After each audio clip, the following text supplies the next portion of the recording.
The real reason Russia invaded Ukraine. What benefits will it bring? A feeling that we can all share in the world at this time is the fear of a growing war and the absolute uncertainty of what will happen in the future, both with the fate of Ukraine as a sovereign country and what will happen next, since in recent days, direct threats with nuclear attacks were heard from Russia against Ukraine as well as neighboring European countries.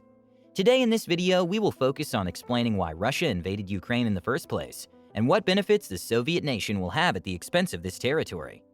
What are the dangers of Russia getting this territory? Will Ukraine be able to save itself from this horrible moment?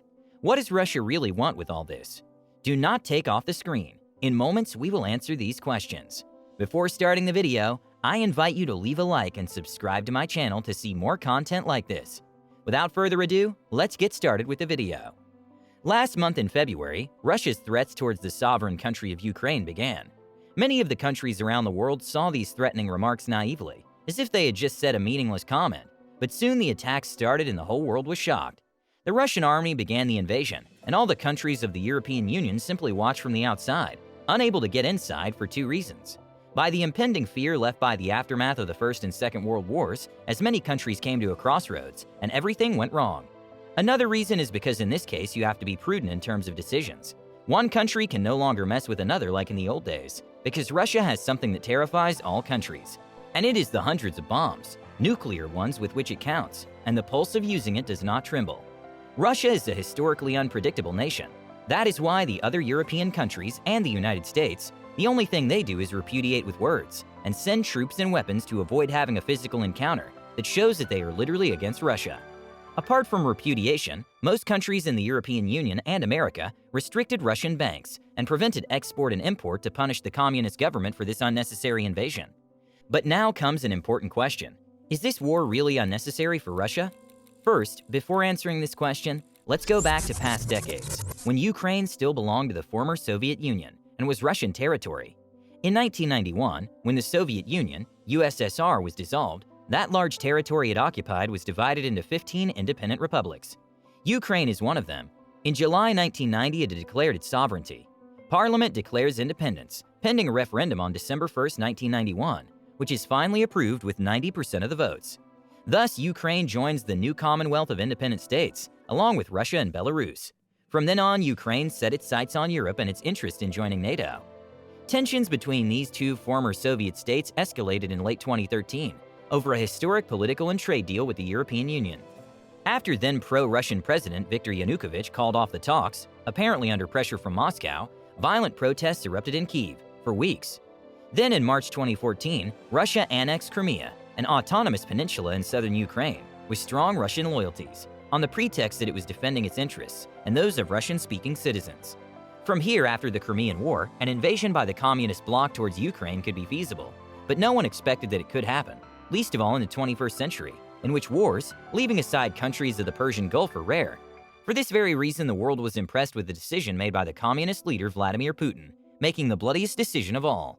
After months of steady military buildups along the Russian-Ukrainian border, President Vladimir Putin announced a military operation in the Donbas region. In the speech broadcast on Russian national television, Putin urged the Ukrainian forces to lay down their arms and return home, saying all responsibility for possible bloodshed will rest on the conscience of the Ukrainian government. Now, what benefits will Russia gain from winning this invasion? We could say that Russia has two benefits by annexing this territory to its own again. First, we must understand that the Russian government is hanging by a thread.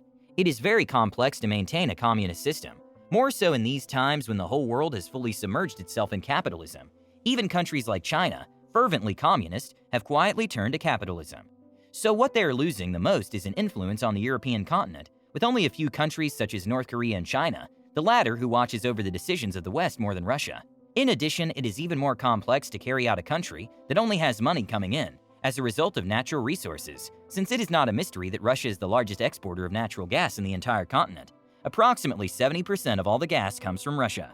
But when this natural resource is scarce, crises blow up in its face. That's why they need the annexation of a country like Ukraine, which little by little was looking favorably on NATO, and also has a very capitalist system. And a country of these political magnitudes, bordering Russia, is a time bomb. Despite the fact that it has everything to lose, Ukraine has in its favor the knowledge of the terrain, and it would be enough to inflict an incessant trickle of casualties on Russia, for the Kremlin to accede to internal pressure and withdraw from Ukraine. However, the Ukrainian military is not designed to defend such an operation, but rather for a war of attrition, which is something it has been facing since 2014. Now, if Ukrainian officers advised by NATO countries rush to prepare their defenses, fortifications, and readying its anti-aircraft and anti-tank weapons. Furthermore, Ukraine is training 100,000 reservists to swell the ranks of its army if this is necessary. But in this case, the morale that these troops have will be a key factor, because it's the first to have a confrontation of these magnitudes. Russia in this case is bloodthirsty when it comes to having invaded. Bomb, missiles, tanks, stepping on anything that comes across, including civilians. This war by Russia is one of the bloodiest acts of recent times, and a fact that shakes the ground for many nations that maintain their supposed ideal of freedom, but turns a deaf ear and covers his eyes while Ukrainian President Vladimir Zelensky demands help. In addition, the nuclear threat remains very latent, because Russia recently attacked the largest nuclear plant in Ukraine, consciously threatening to create a second catastrophe similar to what happened in Chernobyl.